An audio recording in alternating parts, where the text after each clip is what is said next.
Hello dear student and welcome to the discussion on the DPP 1 of equilibrium। तो चलिए जल्दी से start करते हैं क्वेश्चन नंबर 1 से। रिएक्शन एट ए इज, आपको एक है ना एल शेप का मेंबर दिया हुआ है जो सी पर हिंज है, पिन सपोर्ट लगा हुआ है, और ए पर एक रोलर है, लेकिन ये रोलर हॉरिजॉन्टल सरफेस पे नहीं रखा है, ये रोलर एक इंक्लाइंड सरफेस पे रखा है जो हॉरिजॉन्टल से 30 डिग्री इंक्लाइंड है, और आपको बताना है ए पे रिएक्शन कितना आएगा। अब वैसे तो हमें ये पता है कि रोलर सपोर्ट पे सिर्फ एक रिएक्शन आता है, यूजुअली रोलर्स हॉरिजॉन्टल सरफेस पे रखे रहते हैं तो रिएक्शन हमको उसके नॉर्मल मिल जाता है यानी वर्टिकल मिल जाता है, लेकिन यहां क्वेश्चन में रोलर जो है वो इंक्लाइंड सरफेस पे है तो रिएक्शन एक ही आएगा, आपको फोर्स एक ही मिलेगा, लेकिन वो फोर्स वर्टिकल नहीं रहेगा, इस सरफेस के नॉर्मल यानी कि ऐसा कुछ रहेगा। Okay, this will be the reaction R A. ठीक है, और ये रिएक्शन हॉरिजॉन्टल से कितना एंगल बनाएगा, तो मैं आपको ना एक बहुत सिंपल कॉन्सेप्ट बता चुका हूं क्लास में भी।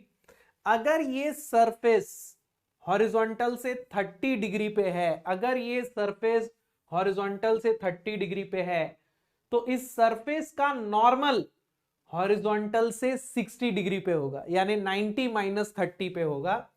तो ये जो हॉरिजॉन्टल से एंगल बनाएगा ना, this angle will be 60 degree. तो सिंपल कॉन्सेप्ट है, अगर एक सरफेस हॉरिजॉन्टल से थीटा बना रहा है तो उस सरफेस का जो नॉर्मल होगा वो हॉरिजॉन्टल से 90 माइनस थीटा बनाएगा। सिंपल है। ओके, तो ये 30 डिग्री पे है और इसका नॉर्मल हॉरिजॉन्टल से 60 डिग्री पे। ओके, नाउ मुझे आर ए की वैल्यू चाहिए, तो मैं क्या करूंगा ना, इस एल शेप की बॉडी का मैं फ्री बॉडी डायग्राम बना लेता हूं।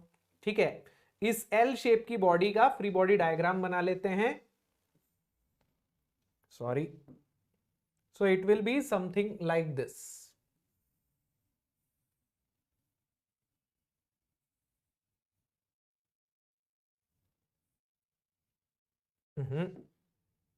ठीक से नहीं बनाइए, एक तो ये ए बी है और फिर ये बी सी है। ठीक है, this is A, this is B and this is C. अब ध्यान दीजिएगा फोर्सेस क्या क्या लग रहे हैं। इसके ऊपर 300 न्यूटन का फोर्स एक तो यहां लग रहा है कुछ, फिर 300 न्यूटन का फोर्स यहां पर कहीं लग रहा है कुछ।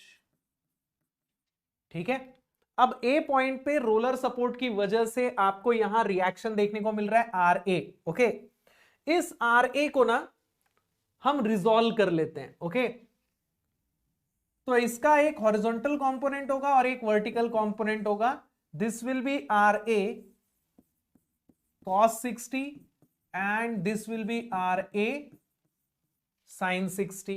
ओके, और C पर भी आपको रिएक्शन मिलेगा, लेकिन C पर हिंज सपोर्ट है, पिन सपोर्ट है, दो रिएक्शन मिलेंगे, एक X में रहेगा और एक Y में रहेगा, तो आपको कुछ ऐसा रिएक्शन देखने को मिलेगा। अब मुझे पता नहीं है रिएक्शन का डायरेक्शन क्या होगा, तो मैं कोई भी एक डायरेक्शन अज्यूम कर लेता हूं, तो इसको मैं बोल देता हूं आरसी एक्स, इसको मैं बोल देता हूं आरसी वाई। अब देखिए, मुझे आर ए की वैल्यू चाहिए, मुझे आरसी नहीं चाहिए, मुझे आरसी एक्स आरसी वाई से कोई मतलब नहीं है, तो मैं सी पे मोमेंट ले लेता हूं। आप चाहें तो समेशन ऑफ एफ एक्स और समेशन ऑफ एफ वाई भी कर सकते हैं, लेकिन यहां सी पे मोमेंट लेके एक बार में सवाल सॉल्व हो जाएगा। अगर मैं सी पे मोमेंट लूं, net moment at C must be 0। अब सी पे जब मोमेंट लेंगे, आरसी एक्स और आरसी वाई का मोमेंट तो हो गया 0।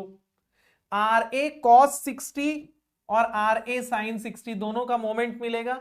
आर ए साइन 60 का मोमेंट होगा क्लॉकवाइज, ये देखिए ऐसा कुछ आएगा क्लॉकवाइज, और आर ए कॉस 60 का मोमेंट हो जाएगा एंटी क्लॉकवाइज। चलिए क्लॉकवाइज को पॉजिटिव ले लेते हैं, तो ये हो जाएगा R A sine 60 multiplied by, अब यहां से यहां तक का डिस्टेंस कितना दिया है, 800 mm दिया हुआ है, minus R A cos 60, R A cos 60 का एंटी क्लॉकवाइज है, और यहां से यहां तक का डिस्टेंस है 400, ठीक है। अब ये जो 300 न्यूटन है इसका मोमेंट भी एंटी क्लॉकवाइज ही आएगा, आर ए कॉस 60 की तरह कुछ ऐसा ही आएगा, और इस 300 का भी कुछ ऐसा ही आएगा, दोनों का एंटी क्लॉकवाइज आएगा। तो ये हो जाएगा -300 into 400 and -300 into 200 equal to 0। तो यहां से आपको आर ए की वैल्यू मिल जाएगी, एक सिंगल इक्वेशन है और एक ही अननोन है, तो यहां से आपको आर ए की वैल्यू मिल जाएगी। तो ये हो जाएगा 300 into 400 plus 300 into 200 divided by 800 sine 60 minus 400 cos 60। तो ये कुछ आ रहा है 365.24 newton. So this is the reaction at A, R A. अब आप चाहें RCX और RCY भी निकाल सकते हैं, summation of FX and summation of FY करके, ठीक है। चलिए नेक्स्ट क्वेश्चन पे चलते हैं।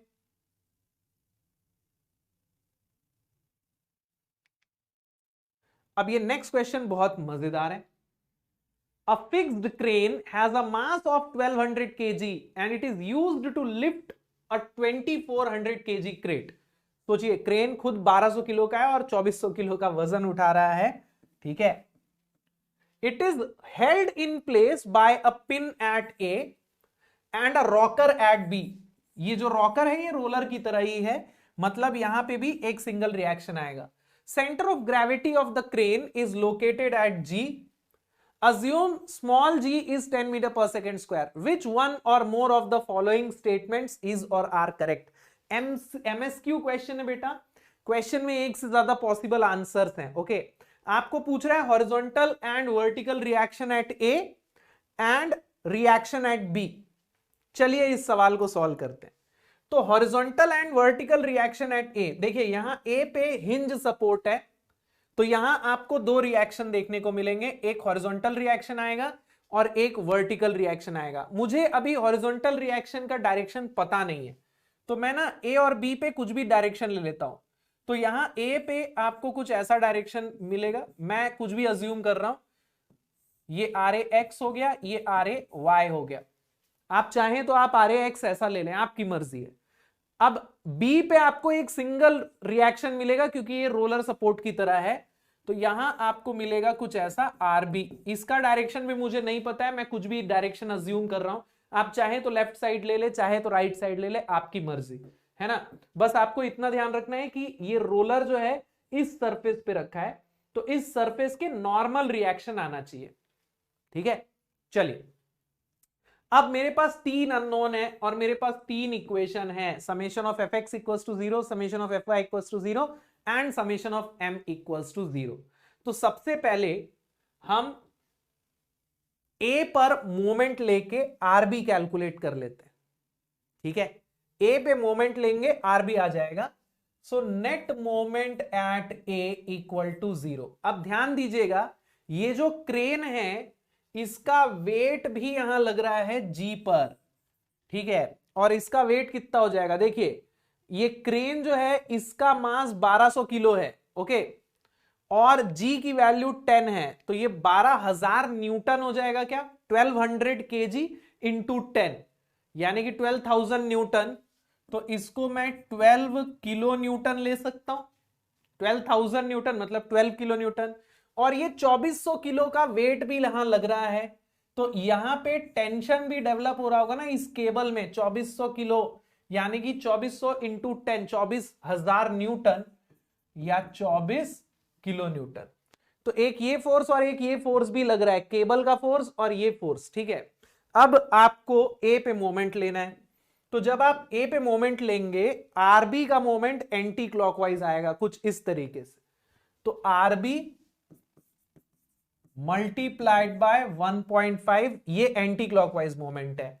इन दोनों का मोमेंट क्लॉकवाइज आएगा, ये भी क्लॉकवाइज ये भी clockwise. 12 into 2 minus 12 into 2 minus 24 into 6, equal to 0। तो यहां से आपको आरबी की वैल्यू मिल जाएगी 12 into 2 plus 24 into 6 divided by 1.5, तो मुझे मिल रहा है 112 किलो न्यूटन। बहुत भारी भरकम वैल्यू आ रही है, 112 किलो न्यूटन।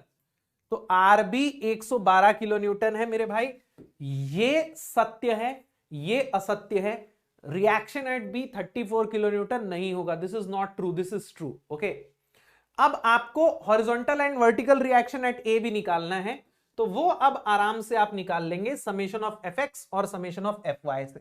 तो सबसे पहले summation of F x equals to 0 से R A x minus R B equal to 0 या R A x equal to R B, तो आर ए एक्स भी आ जाएगा कितना, 112 किलो न्यूटन। अब देखिए मेरे ना रिएक्शंस पॉजिटिव आ रहे हैं, मतलब मैंने जो अजम्पशन लिया है डायरेक्शन का वो एकदम सही है। मैंने आरबी और आर ए एक्स दोनों का डायरेक्शन एकदम सही अज्यूम किया था। अब आर ए वाई की बारी, तो summation of F y equal to 0 लगा देते हैं, तो ये हो जाएगा आर ए वाई अपवर्ड है और ये 12 और 24 दोनों डाउनवर्ड है, तो R A y will be equal to 36 kilo newton. तो ये आ गया आपका आर ए वाई भी 36 किलो न्यूटन। तो R A y is 36 kilo newton, R A x is 112 kilo newton. Okay, reaction at B, अब ये दोनों गलत है ना, ये दोनों गलत है, ये दोनों गलत है। ये horizontal reaction at A 112 kilo newton आ रहा है, ठीक है। वर्टिकल रिएक्शन 24 किलो न्यूटन नहीं है and reaction at B 34 kilo newton नहीं है, तो इसके दो ही आंसर करेक्ट है, ए एंड डी, ठीक है। चलिए, a man raises a 10 kg wooden log of length 4 metre by pulling on a rope. देखिए ये एक वुडन लॉग है 4 मीटर का, 10 किलो का। इसमें यहां एक केबल लगा के और इस हिंज का सहारा लेके ये आदमी इसको खींच रहा है ऊपर की तरफ। Tension in the rope is, अब ध्यान दीजिएगा बेटा, यहां जो सपोर्ट मिल रहा है ना इस लॉग को, इसको मैं एक हिंज सपोर्ट की तरह देख सकता हूं। अगर आपको कंफ्यूजन हो रहा है कि इसको हिंज सपोर्ट क्यों ले रहे हैं, तो आप ध्यान दीजिए, अगर मैं इस पॉइंट पे कंस्ट्रेंट देखूं तो ये एक्स डायरेक्शन में मूव नहीं हो सकता, क्योंकि ये वाला जो सरफेस है ये इसको एक्स में मूव होने से रोकेगा, और ये जो सरफेस है इसको वाई में मूव होने से रोकेगा। एक्स में भी मूव नहीं हो सकता, वाई में भी मूव नहीं हो सकता, तो कैसा बिहेव कर रहा है, हिंज सपोर्ट की तरह। अगर ये वाला सरफेस नहीं होता ना, सिर्फ ऐसा वर्टिकल सरफेस होता, तो ये एक रोलर सपोर्ट की तरह बिहेव करता, बट अभी ये हिंज सपोर्ट की तरह बिहेव करेगा, क्योंकि ये सरफेस इसको एक्स में भी जाने से रोकेगा। तो चलिए हम इसका फ्री बॉडी डायग्राम बनाते हैं, ठीक है। अब देखिए अगर मैं इसका फ्री बॉडी डायग्राम बनाऊं ना, तो मुझे कुछ ऐसा मिलेगा।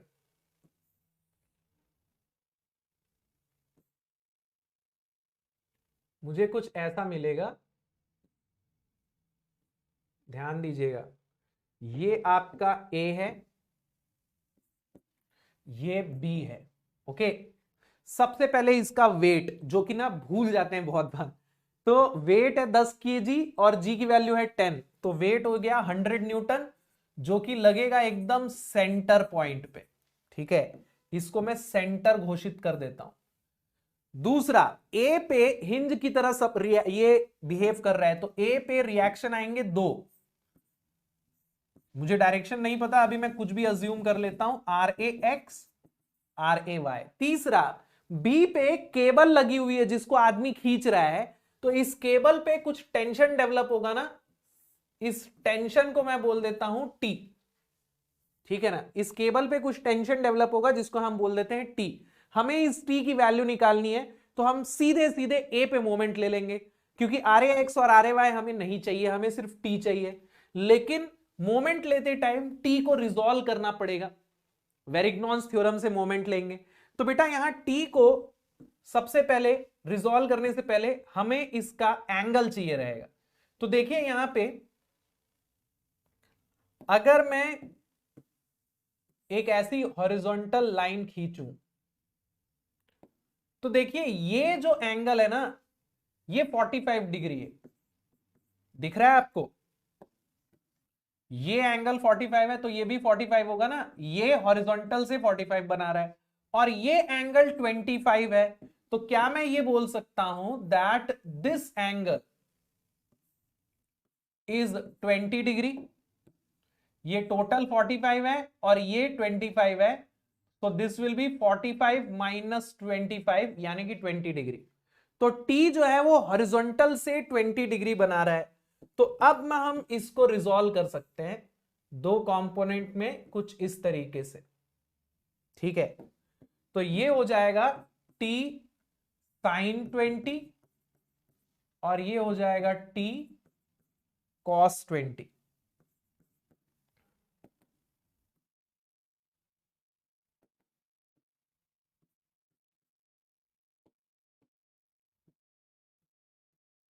ठीक है, तो अब हम A पे मोमेंट ले लेते हैं। तो जब हम A पे मोमेंट लेंगे तो आपको मोमेंट क्या मिलेगा, ध्यान दीजिएगा। T sin 20 का मोमेंट क्लॉकवाइज आएगा, है ना?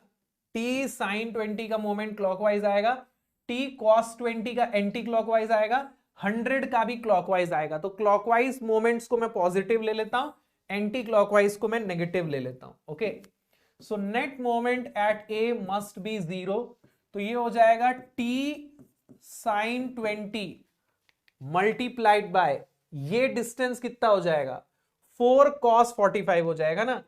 यहां से यहां तक का डिस्टेंस ये 4 मीटर है, तो यहां से यहां तक का डिस्टेंस 4 cos 45 हो जाएगा। तो T sin 20 इंटू 4 cos 45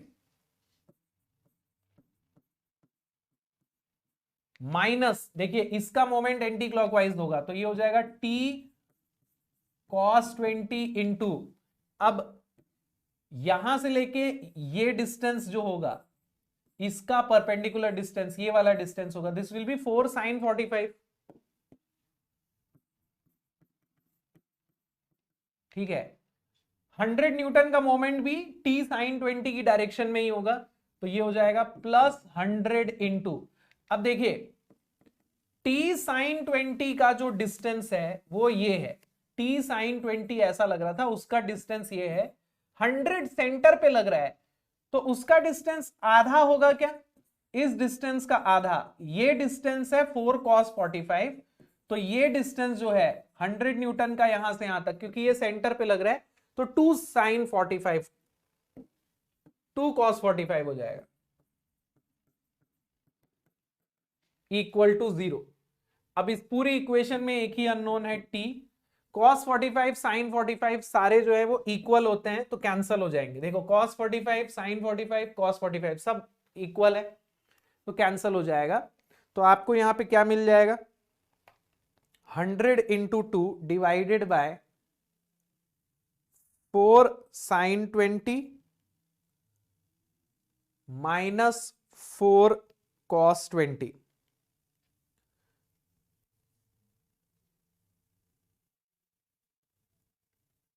तो आपको मिल रहा है ये 83.66 न्यूटन, लगभग 83.66 न्यूटन।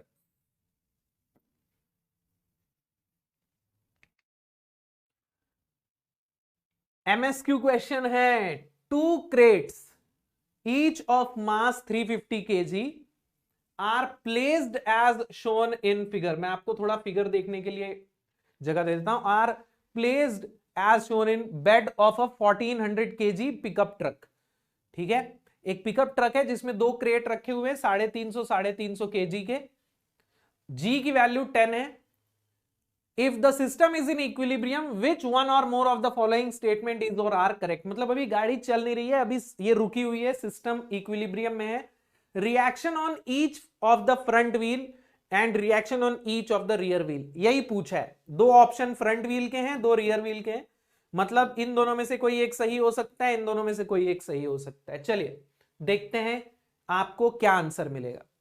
अब ध्यान दीजिएगा, यहां पर आपको एक गाड़ी दी हुई है, पिकअप ट्रक दिया हुआ है, यहां 2 चक्के हैं और यहां 2 चक्के हैं। आपको ईच व्हील का रिएक्शन निकालना है। तो मान लेते हैं हर एक फ्रंट व्हील पे रिएक्शन आ रहा है आरबी और हर एक रियर व्हील पे रिएक्शन आ रहा है आर ए। तो भाई फ्रंट में 2 व्हील्स है ना, तो दोनों का रिएक्शन मिला के टोटल कितना हो जाएगा, 2 आरबी हो जाएगा ना।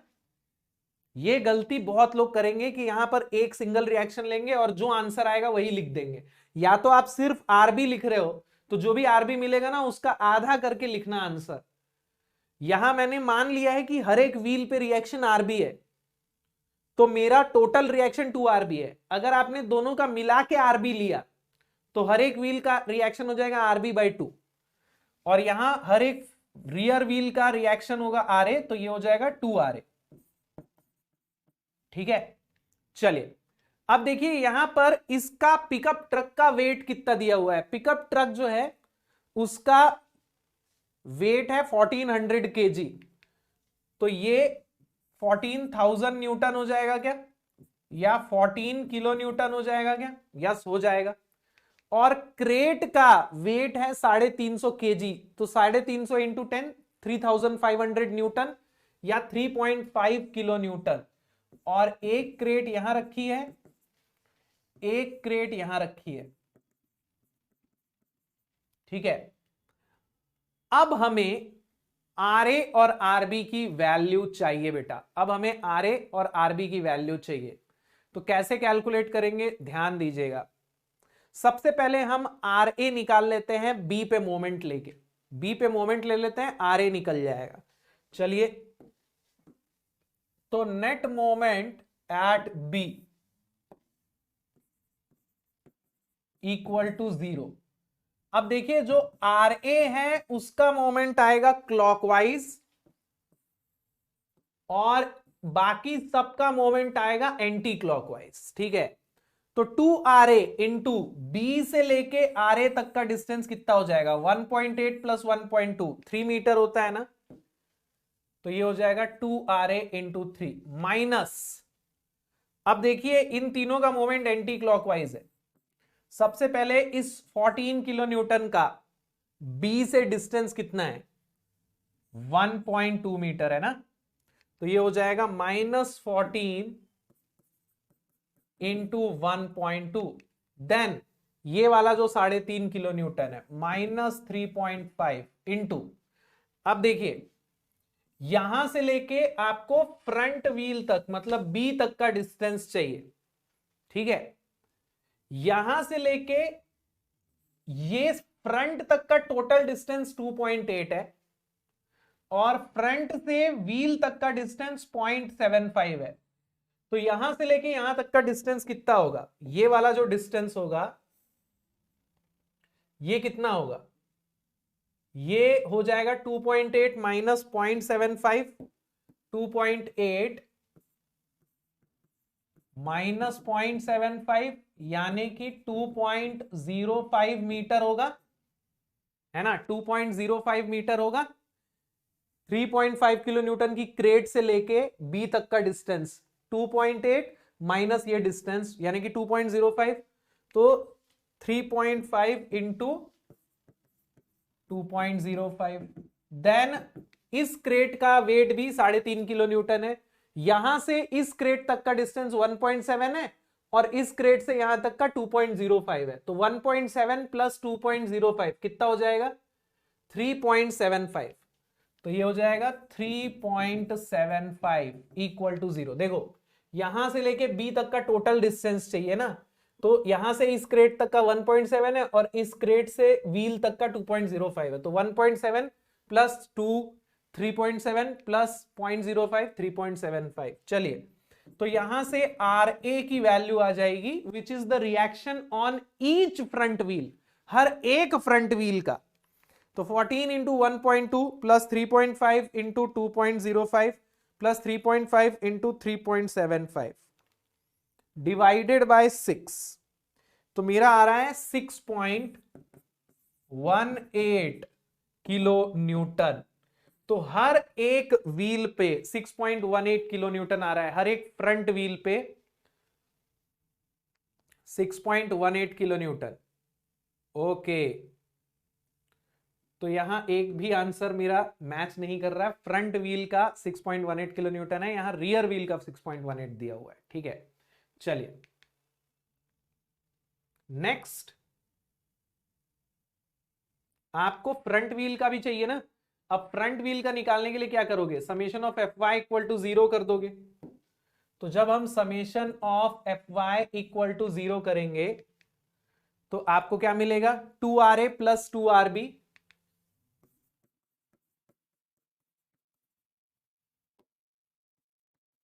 मस्ट बी इक्वल टू, ये टोटल वेट कितना है, 3.5 3.5 14।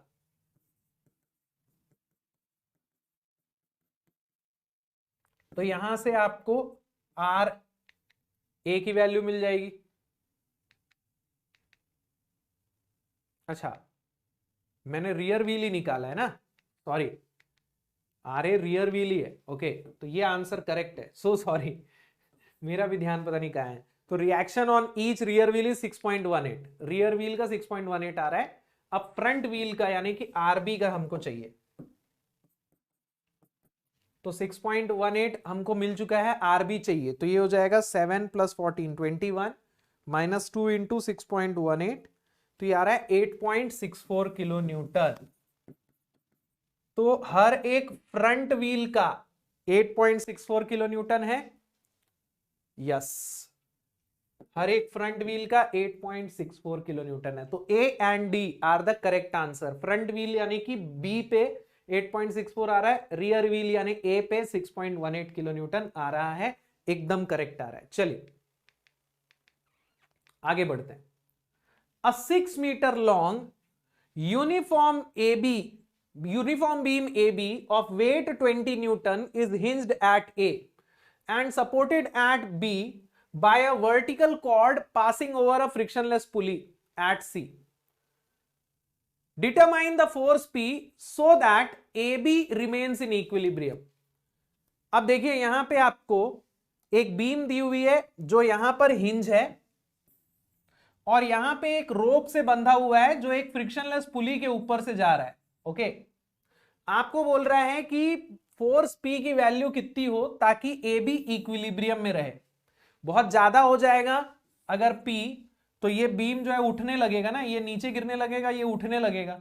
तो एग्जैक्ट इतनी वैल्यू होनी चाहिए कि ए बी जो है वो इक्विलिब्रियम में रहे, हिले डुले नहीं। ओके, तो हमको क्या करना पड़ेगा, हमको इस बीम का फ्री बॉडी डायग्राम बनाना पड़ेगा, है ना। अब ध्यान दीजिएगा, अगर ये P है तो इसमें जो टेंशन डेवलप होगा ये भी P के बराबर ही होगा, है ना, ये भी P के बराबर ही होगा। अगर मैं इसको ऐसा कट कर दूं तो इसमें जो टेंशन डेवलप होगा ये भी P के बराबर ही होगा, है ना, क्योंकि ये फ्रिक्शनलेस पुली है। तो इस रोप में P फोर्स आ रहा है। यहां हिंज पे आपको दो रिएक्शंस देखने को मिलेंगे, RAX और RAY, ठीक है। और ये जो बीम है ना, इसका वेट भी दिया हुआ है जो बहुत लोग शायद नहीं रखेंगे, छोड़ देंगे, भूल जाएंगे। तो बेटा आपको इसका वेट भी रखना है। और यूनिफॉर्म बीम बोलने का मतलब है इसका वेट सेंटर पे आप मान सकते हो, ठीक है।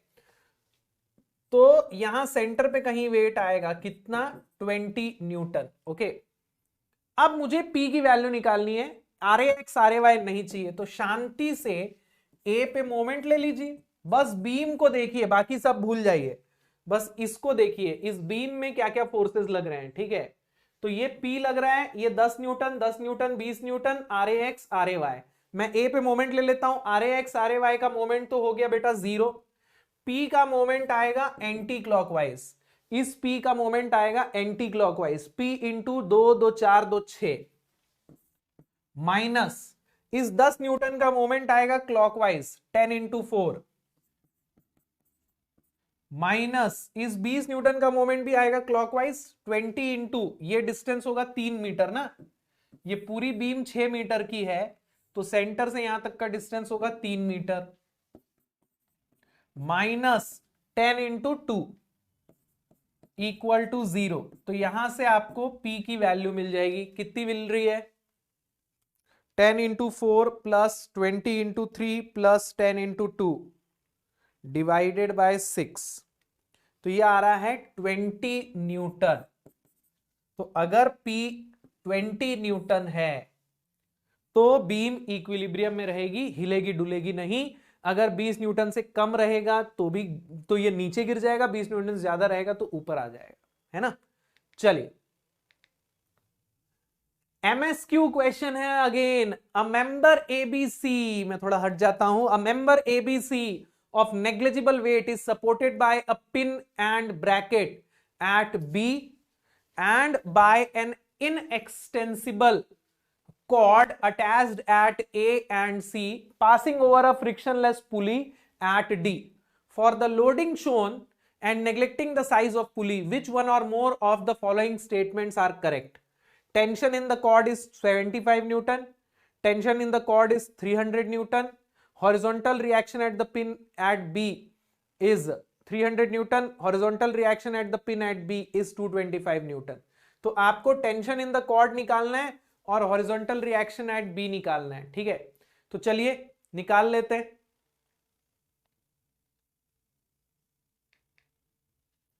तो बेटा यहां पे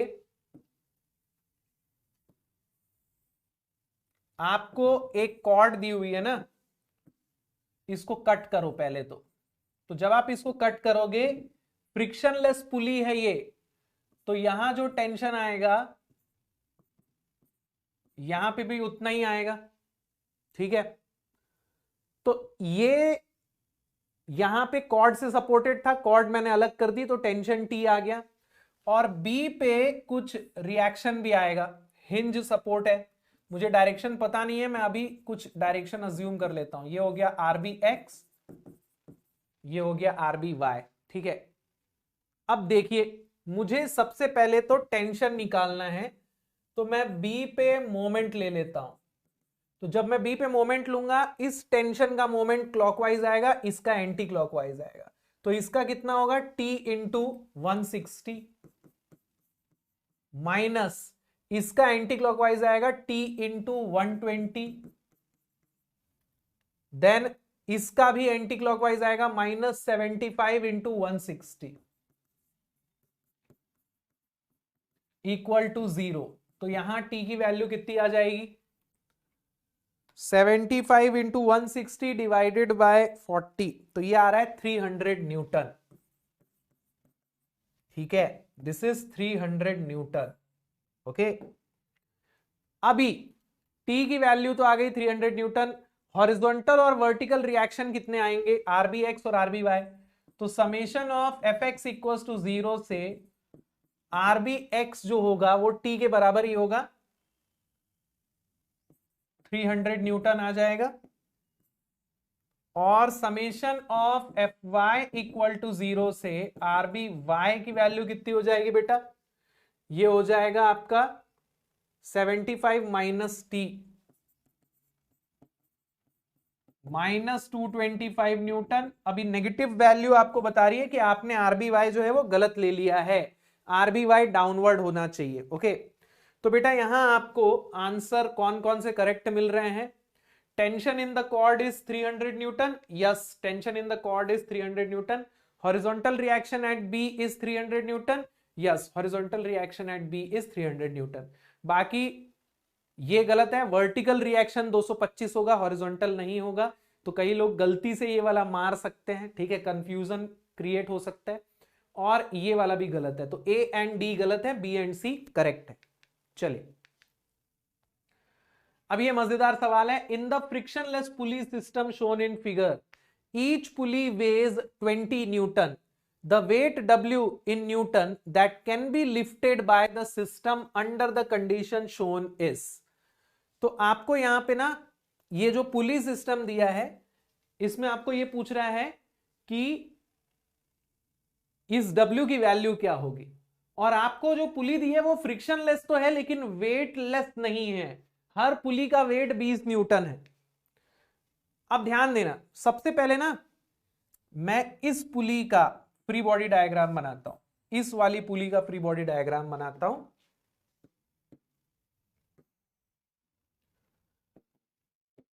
तो इसके दोनों तरफ टेंशन सेम होना चाहिए, है ना, इसके दोनों तरफ टेंशन सेम होना चाहिए।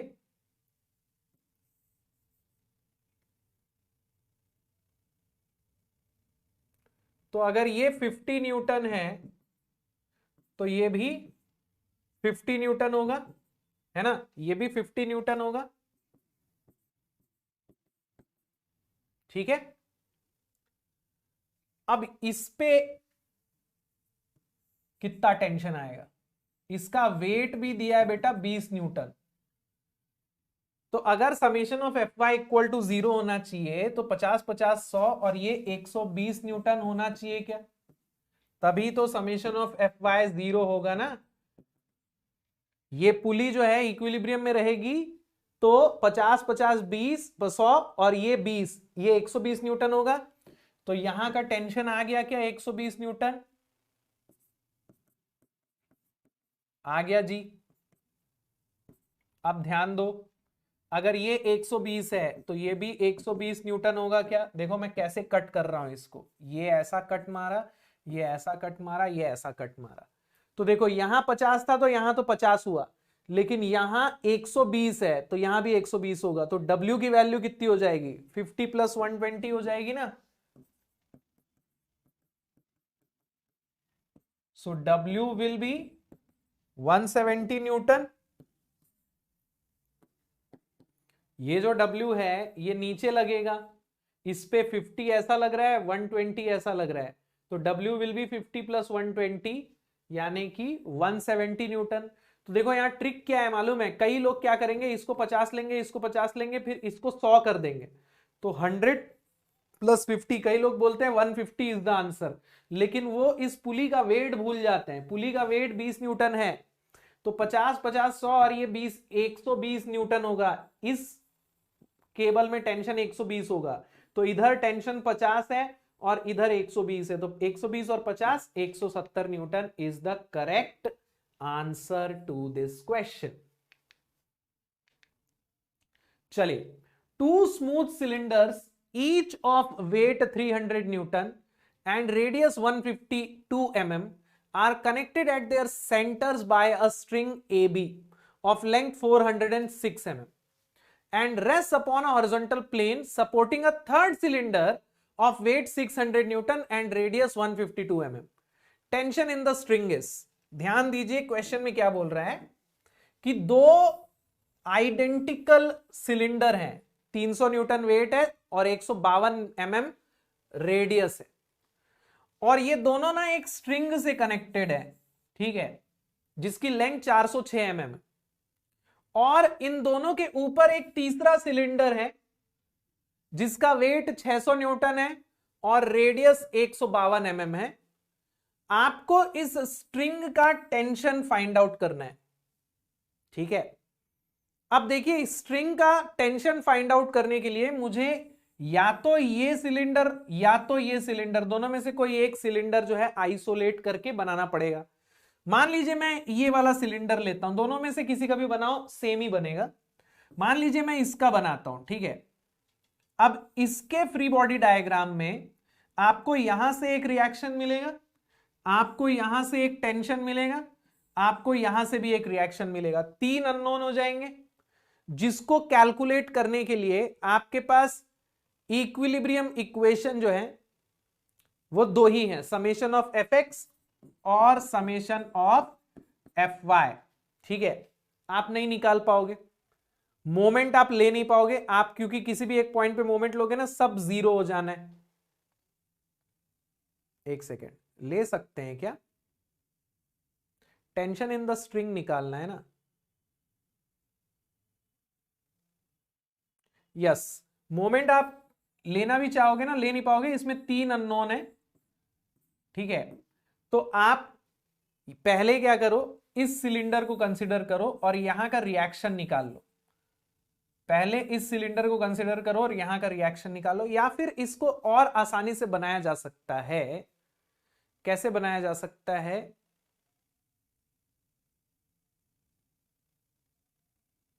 यस, बन गया। देखिए, आपके पास दो तरीके हैं। पहला तरीका, आप इस सिलेंडर को आइसोलेट कीजिए, यहां का रिएक्शन निकाल लीजिए।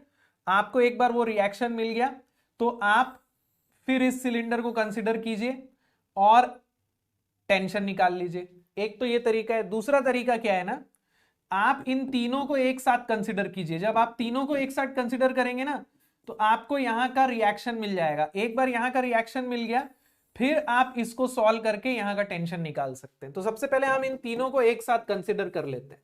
ओके, तो तीनों को एक साथ कंसिडर करने पे आपको क्या मिलेगा? देखिए, एक सिलेंडर ऐसा है,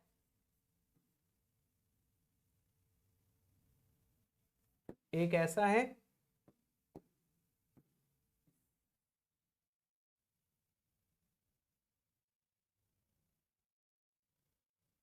और एक ऐसा है ना। ये दोनों स्ट्रिंग से कनेक्टेड हैं। अभी हमने इनको आपस में अलग नहीं किया है, अभी ये दोनों स्ट्रिंग से कनेक्टेड ही हैं। तो स्ट्रिंग का टेंशन अभी आपको लेने की जरूरत नहीं है, ठीक है। अब देखिए, आपको तीनों सिलेंडर का वेट दिया हुआ है। ऊपर वाला सिलेंडर जो है ये 600 न्यूटन का है, Q इक्वल्स टू 600 न्यूटन है, और ये दोनों 300 न्यूटन के। तो this is 300 Newton, this is 300 Newton. अब देखिए, यहां पे आपको कुछ रिएक्शंस मिलेंगे। अब चूंकि सिमेट्री है, ये सिमेट्रिक डायग्राम है ना, ये सिमेट्रिक डायग्राम है ना। मान लीजिए मैं इसको आर बोल देता हूं, तो सिमेट्री की वजह से दोनों आर बराबर होंगे। ये रिएक्शन और ये रिएक्शन बराबर होगा, और कितना हो जाएगा बेटा? ये 2R will be equal to 600 plus 300 plus 300।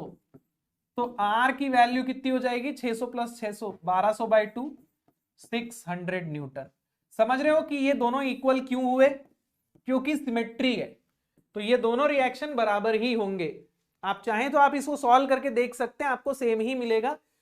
आपको ये दोनों रिएक्शन बराबर बराबर मिलेंगे, 600 न्यूटन। अभी आप टेंशन की परवाह मत करो, क्योंकि दोनों कनेक्टेड हैं, तो दोनों में टेंशन नहीं आएगा अभी। अब मुझे इसको या इसको किसी एक को अलग करके ड्रॉ करना है। चलिए मैं लेफ्ट वाले को अलग कर लेता हूं। बात एक ही है, आप राइट वाले को भी ड्रॉ करोगे, आंसर वही निकलना है, सॉल्यूशन वैसा ही बनेगा। अब इस पे क्या क्या फोर्सेस आ रहा है? तो सेंटर पे इसके रिएक्शन आ रहा है कितना, सॉरी, वेट आ रहा है 300 न्यूटन, और यहां से रिएक्शन हम निकाल लिए हैं 600 न्यूटन। अब मैंने स्ट्रिंग को अलग कर दिया ना, तो अब यहां टेंशन आएगा कुछ ऐसा T, और यहां से आपको एक रिएक्शन देखने को मिलेगा, यहां से आपको एक रिएक्शन देखने को मिलेगा, ऐसा ऐसा एक रिएक्शन देखने को मिलेगा। देखिए, ये जो रिएक्शन होगा ना, दोनों के सेंटर को जोड़ते हुए आएगा, दोनों के सेंटर को जोड़ते हुए आएगा, ठीक है। अब आपको ये एंगल चाहिए रहेगा, आपको ये एंगल चाहिए रहेगा। तो ये एंगल कैसे निकालेंगे, ध्यान दीजिएगा, ठीक है। देखिए, स्ट्रिंग का लेंथ तो आपको दिया हुआ है, स्ट्रिंग का लेंथ है 406 mm। ये लेंथ आपको दी हुई है 406 mm, है ना। और आप तो ये आधा हो जाएगा, ये 203 हो जाएगा, और ये 203 हो जाएगा, है ना। और आपको इनके रेडियस दिए हुए हैं 152 152। तो 152 प्लस 152 कितना हो गया? 304। तो ये 304 हो गया क्या? 152 प्लस 152 304। यस। तो अब मैं ये वाला एंगल निकाल सकता हूं। Now I can find this angle theta. कैसे निकलेगा? Cos theta will be equal to 203 by 304। तो यहां से थीटा मिल जाएगा, कितना आ रहा है? कॉस इनवर्स ऑफ 203 बाय 304, तो ये आ रहा है 48.1 डिग्री। तो मेरे को ये एंगल मिल चुका है। 48.1 डिग्री। तो इस रिएक्शन को मैं R1 बोल देता हूं, और ये हॉरिजॉन्टल से एंगल बना रहे हैं कितना, 48.1 डिग्री। अब आप t की वैल्यू कैलकुलेट कर सकते हो समेशन ऑफ fx और समेशन ऑफ fy से। तो सबसे पहले हम summation of fy equal to 0 लगा देते हैं। तो जब हम summation of fy equal to 0 लगाएंगे, R1 का साइन कंपोनेंट आएगा नीचे, ठीक है, 600 ऊपर 300 नीचे, तो ये ऐसा हो जाएगा 600 minus 300 minus R1 sine 48.1 equal to 0। तो यहां से R1 आ जाएगा, कितना आ रहा है, 300 बाय साइन 48.1, 403.05 न्यूटन। ये आ गया आपका R1। लेकिन मुझे चाहिए टेंशन, तो अब हम summation of fx equal to 0 कर लेंगे। तो t minus R1 cos 48.1 equal to 0। तो यहां से t की वैल्यू आ जाएगी, तो 403.05 cos 48.1, तो ये आ रहा है 269.17 newton. So this is the tension in the string, 269.17 newton, 269.17 newton. The reaction at support A is, आपको ए का सपोर्ट कैलकुलेट करना है, right. You have to find out the support at A. तो कैसे निकालेंगे, अभी अगर मैं ये दोनों बीम देखूं, ये बीम और ये बीम दोनों कनेक्टेड है, यहां पे दोनों कनेक्टेड है। अगर मैं दोनों का एक साथ फ्री बॉडी डायग्राम बनाता हूं ना, तो मुझे यहां पे दो रिएक्शन मिलेंगे, ठीक है। यहां पे मेरे को एक रोलर सपोर्ट पे रिएक्शन मिलेगा, और यहां पे मुझे दो रिएक्शन मिलेंगे, ठीक है। आप फिर ए पे रिएक्शन निकाल नहीं पाओगे, क्योंकि बहुत सारे अननोन हो जाएंगे। तो सबसे पहले हम क्या करेंगे, हम इस बीम को कंसीडर करेंगे और यहां से रिएक्शन एट सी निकालेंगे, उसके बाद उसको पुट करके रिएक्शन एट ए निकालेंगे, ठीक है। हॉरिजॉन्टल रिएक्शन यहां आएंगे नहीं, क्योंकि यहां कोई भी एक्सटर्नल फोर्स लग नहीं रहा है हॉरिजॉन्टल डायरेक्शन में। तो आपको यहां पे भी वर्टिकल रिएक्शन मिलेगा, यहां भी वर्टिकल मिलेगा, यहां भी वर्टिकल मिलेगा, ठीक है। तो अगर मैं दोनों को एक साथ लूंगा ना, तो मैं यहां का रिएक्शन नहीं निकाल पाऊंगा, मुझे दोनों को अलग करना पड़ेगा। तो सबसे पहले हम क्या करते हैं, हम इसको कंसिडर करके आरसी निकाल लेते हैं, ठीक है।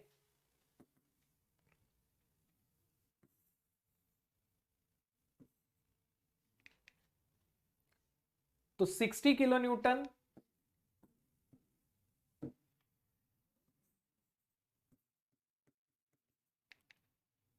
190 किलो न्यूटन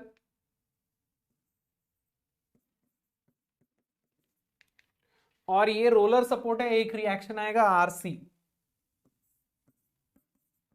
ठीक है। यहां पे भी हिंज सपोर्ट है, बट हॉरिजॉन्टल डायरेक्शन में कोई एक्सटर्नल फोर्स है नहीं, तो हॉरिजॉन्टल रिएक्शन आएगा ही नहीं। तो यहां आपको मिलेगा एक रिएक्शन आर डी, ठीक है। ये सी पॉइंट है, ये डी पॉइंट है, ठीक है। अब देखो डिस्टेंसेस क्या क्या दिए हुए हैं। ये डिस्टेंस दिया है आपको 4 मीटर, ये डिस्टेंस आपको दिया है 10 मीटर, और ये डिस्टेंस भी आपको दिया हुआ है 10 मीटर। अब मैं डी पे मोमेंट लेके आरसी निकाल लेता हूं। तो if I take moment at D, RC का मोमेंट आएगा क्लॉकवाइज, बाकी दोनों का मोमेंट आएगा anti clockwise. RC into 10 minus 190 into 4 minus 60 into 14 equal to 0। तो यहां से आपको आरसी की वैल्यू मिल जाएगी कितनी,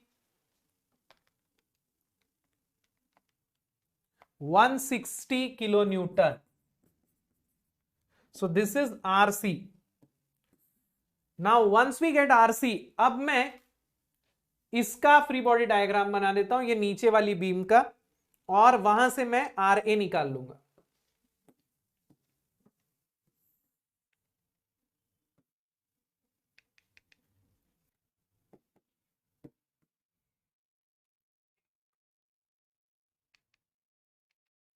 तो यहां से एक रिएक्शन आ रहा है आर ए, यहां से एक फोर्स लग रहा है कितना, 400 किलो न्यूटन का। बी पे एक रिएक्शन आएगा आर बी, और यहां से आर सी आ रहा है जो हम निकाल चुके हैं 160 किलो न्यूटन। ठीक है, ए बी एंड सी, ये ए है, ये बी है, ये सी है। डिस्टेंसेस आपको दिए हुए हैं 4 मीटर, 10 मीटर, 4 मीटर। ये है 4 मीटर, ये है 10 मीटर, और ये है 4 मीटर। अब हम आर ए निकालना चाहते हैं, we need R A, right.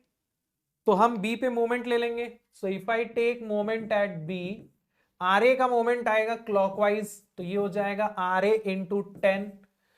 इसका मोमेंट आएगा एंटी क्लॉकवाइज, -400 इंटू ये डिस्टेंस 6 मीटर हो जाएगा। यहां से यहां तक का 4 है और ये टोटल 10 है, तो ये डिस्टेंस 6 हो जाएगा। अब ये आरसी का मोमेंट भी क्लॉकवाइज आएगा, तो +160 इंटू 4 इक्वल टू 0। तो यहां से आर ए की वैल्यू कितनी आ रही है,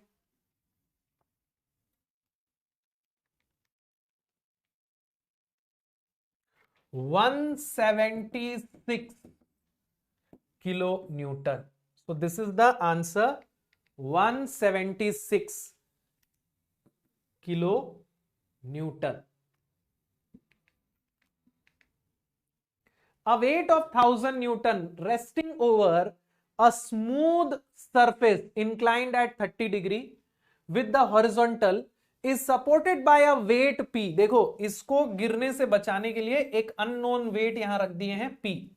Resting over a smooth surface inclined at 45 degree, weight P is। यहां पे सारे सर्फेसेस स्मूथ है, यहां फ्रिक्शन लेना ही नहीं है, अभी फ्रिक्शन कंसिडर ही नहीं करना है। तो बेटा ये 1000 न्यूटन का है, इसका वेट क्या होगा। दोनों एक स्ट्रिंग से जुड़े हुए हैं, फ्रिक्शनलेस पुली है, फ्रिक्शन नहीं दिया है, तो दोनों तरफ टेंशन सेम होगा ना, दोनों तरफ टेंशन सेम होगा। अगर मैं इसको कट कर दूं तो यहां जितना टेंशन आएगा यहां पे भी उतना ही टेंशन आएगा। ठीक है, तो आपको सबसे पहले इसको सॉल्व करके टी निकाल लेना है, फिर इसको सॉल्व करके आपको पी मिल जाएगा।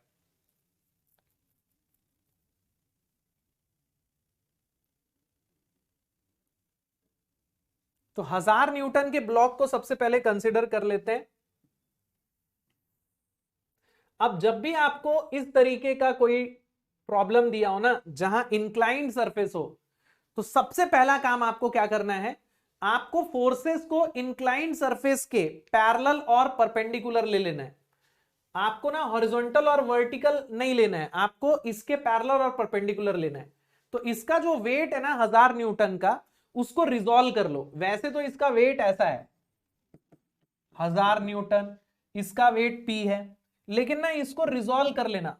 हमेशा कभी भी ऐसा सवाल आता है जहां इंक्लाइंड सरफेस पे बॉडी रखी हुई है, रिजॉल्व कर लो। और हमेशा याद रखना, रिजॉल्व करोगे तो सरफेस का जो पैरेलल कंपोनेंट होगा ना, वो साइन कंपोनेंट होगा, और जो परपेंडिकुलर होगा वो कॉस कंपोनेंट होगा।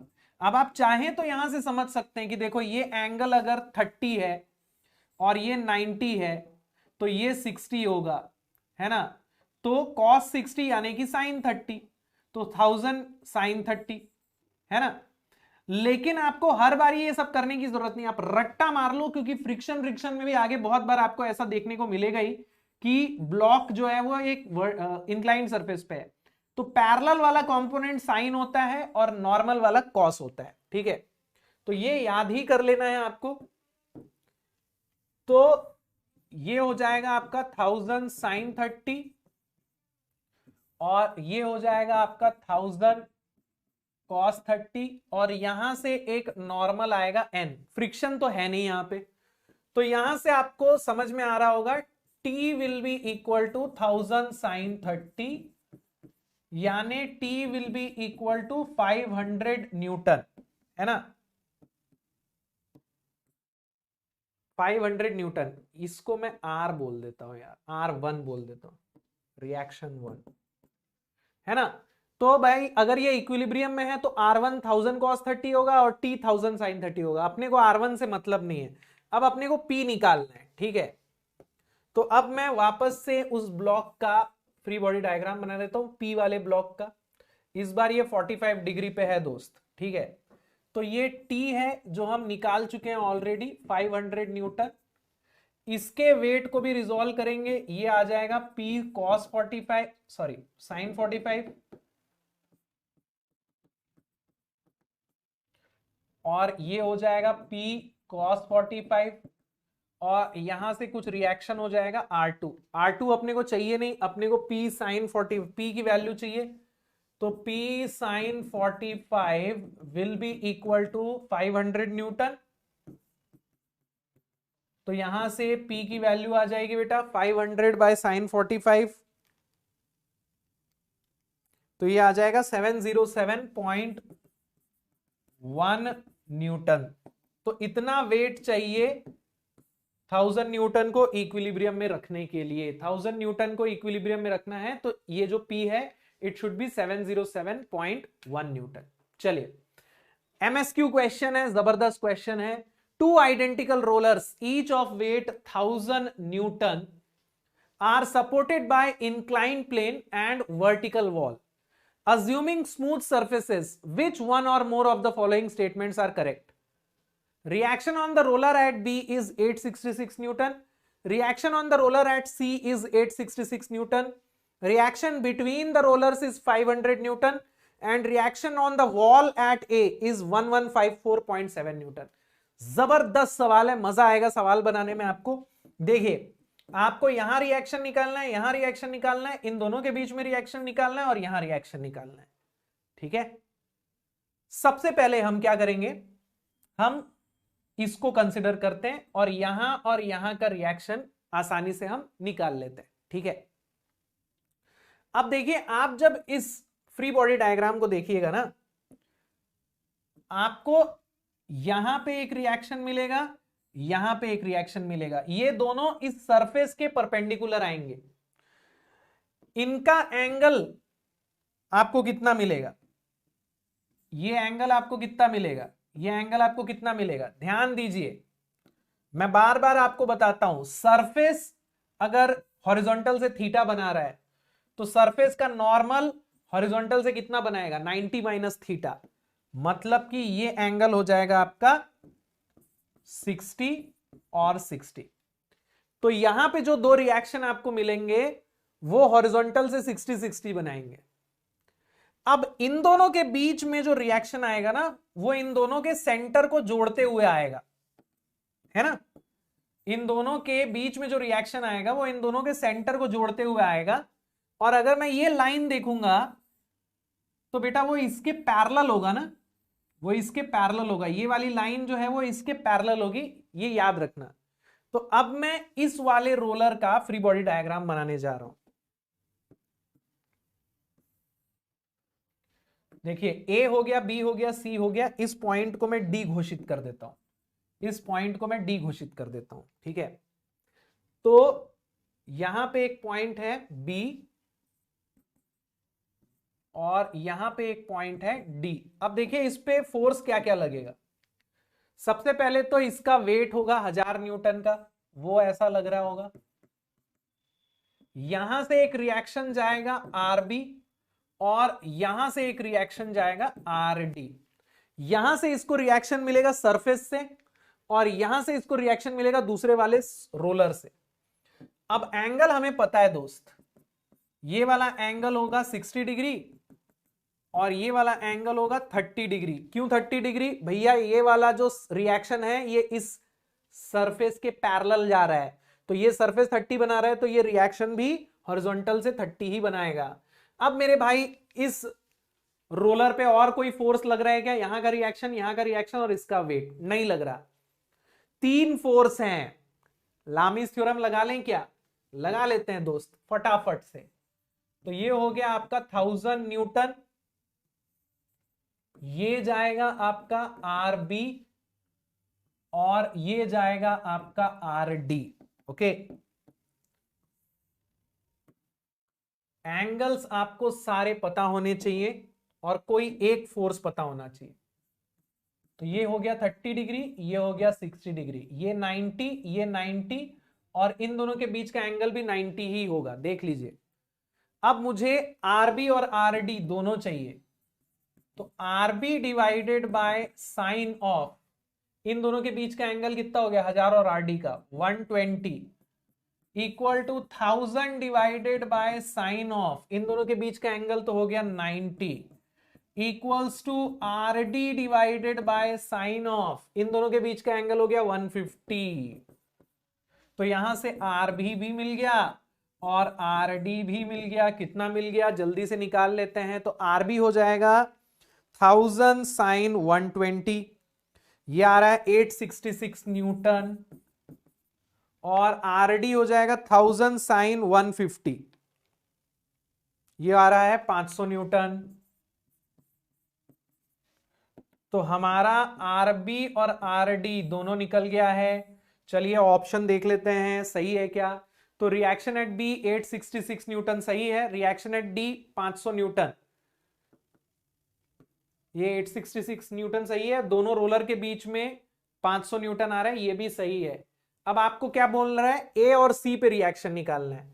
अब मैं ना आपको एक बहुत ही शानदार सा कॉन्सेप्ट बताता हूं। अब आपके पास दो ऑप्शन है, या तो आप इस रोलर को अलग से बनाइए, या तो आप इस रोलर को अलग से बनाइए, जैसे इसको बनाया था ना, इस बार इसको बनाइए।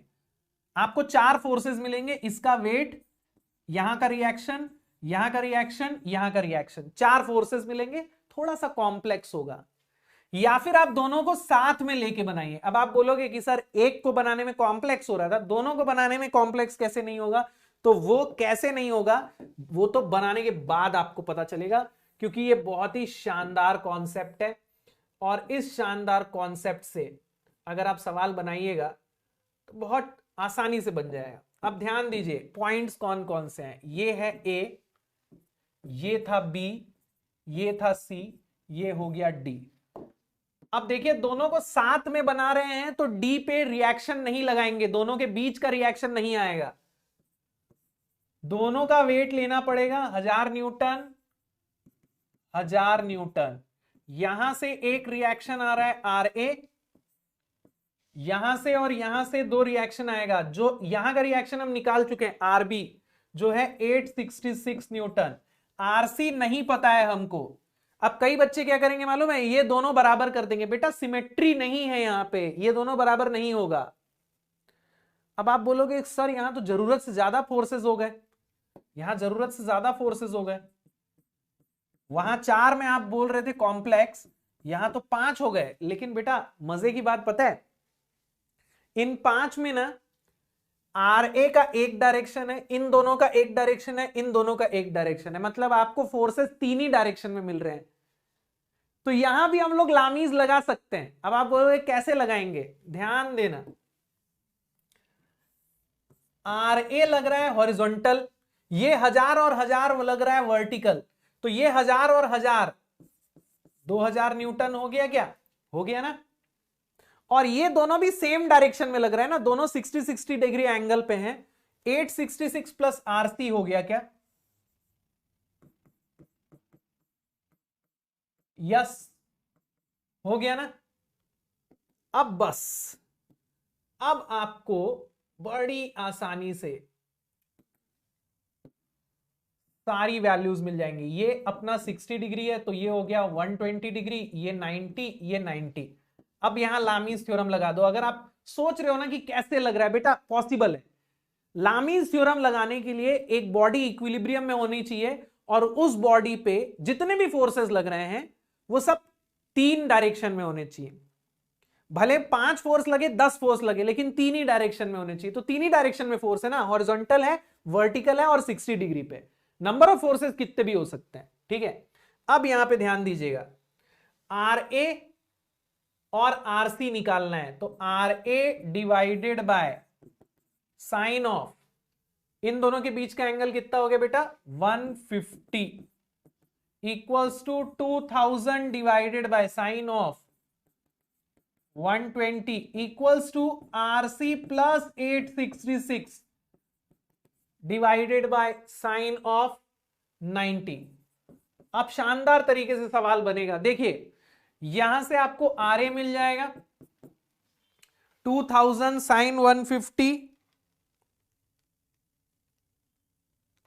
डिवाइडेड बाय साइन 120, तो आर ए आ रहा है 1154.7 न्यूटन, शानदार तरीके से। ठीक है, अब आरसी प्लस 866 मिलेगा आपको, RC plus 866 will be equal to how much, तो ये हो जाएगा 2000 साइन 90, मतलब कि साइन 90 बोले तो 1 डिवाइडेड बाय साइन 120 2309.4 2309.4, तो यहां से आपको आरसी की वैल्यू मिल जाएगी 2309.4 माइनस 866 यानी 1443.4 न्यूटन। बस शानदार तरीके से आरसी आ गया। आप चाहो तो आप सेकंड वाले रोलर को अलग से ड्रॉ करके, इस रोलर को अलग से ड्रॉ करके भी सवाल बना सकते हो, सेम आंसर आएगा। तो आपको अब आर ए मिल गया 1154 और आरसी की वैल्यू आ गई कितनी 1443। चलिए देखते हैं, तो आर ए 1154 यस करेक्ट है, आरसी बोल रहा है 866, नहीं ये गलत है, 1443 कुछ आएगा, RC will not be 866, so A C and D are the correct answers. तो उम्मीद है ये सॉल्यूशन आपको पसंद आए होंगे। Thank you so much.